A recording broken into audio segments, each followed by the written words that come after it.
So AT&T customers have been pretty fortunate to see some pretty stellar Nokia devices launch with the wireless carrier. It's very few that we see that are really great design and also usability, just like the Nokia E71X, which was recently released.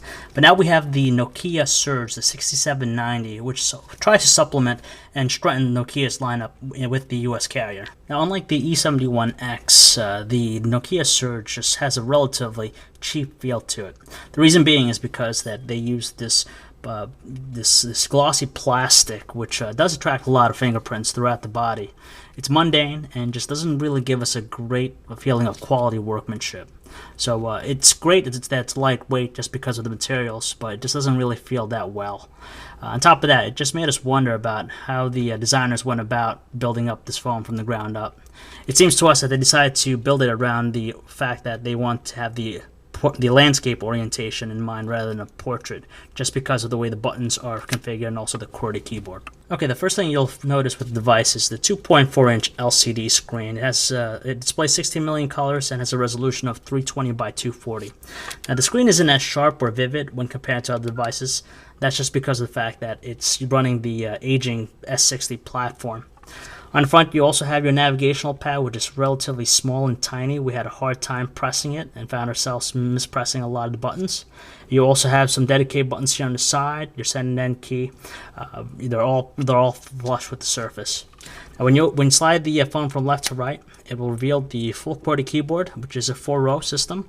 The numeric pad is in the middle. That's the way you dial a phone number. There's no virtual pad. You have to physically open up the QWERTY to do that, which is a little bit of an annoying pain. Other than that, the QWERTY is great just because speed typing was pretty easy on it.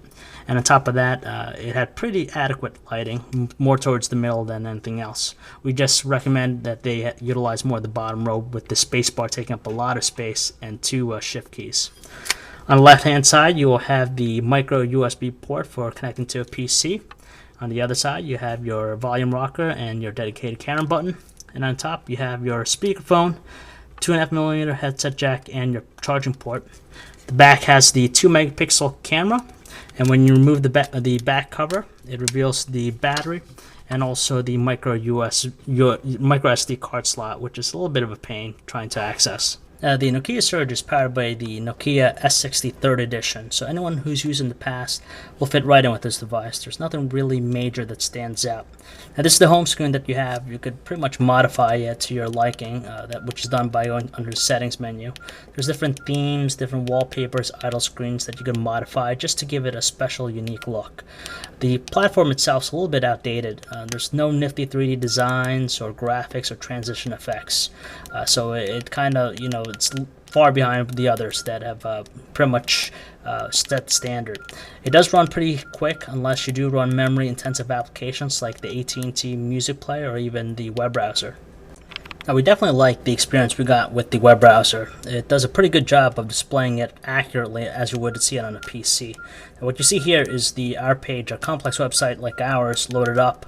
Scrolling could be pretty quick. Now, we have the page overview right now. So if we click on something, it'll zoom in and give you more of a detailed look of the site. It does play Flash to an extent, and it does slow down whenever you try to do that, though. So when you go to YouTube, run something, it will kind of bog down the system.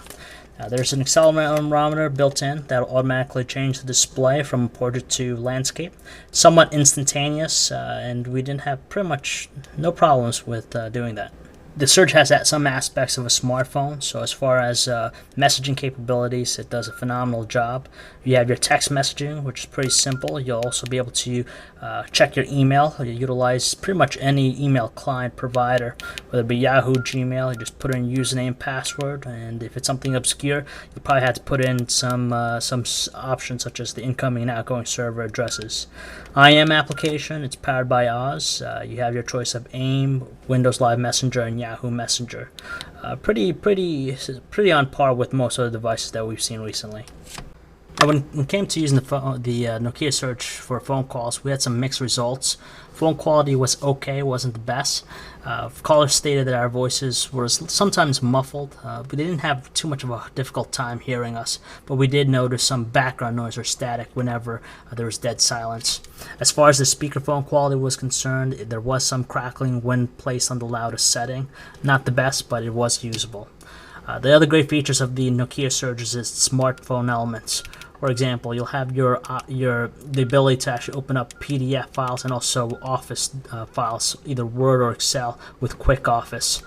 We did like how it came with video player, and also for viewing videos. It did a pretty good job in that aspect. It was relatively quick. There was no slowdown, and of course, music was pretty good too. No problems there. The last thing we want to note is the battery life. We had roughly 3 days use of the battery before it completely died out. We have to stress the fact that there were multiple programs running, and we did have the brightness set on its high setting. Now, the Nokia Surge isn't the top-of-the-line Nokia device that you'll see. There are some other devices that are a little bit better than this one. We were just taken back by the design and form factor. It was just pretty. It's not the best-looking device out there. On top of that, it tries to emulate the styles of a smartphone. We understand that the fact that QWERTY keyboard does help. At the same time, we've just felt that it was geared towards text messengers more than anything else. It tries to emulate the smartphone, but in fact, it's just a step below it.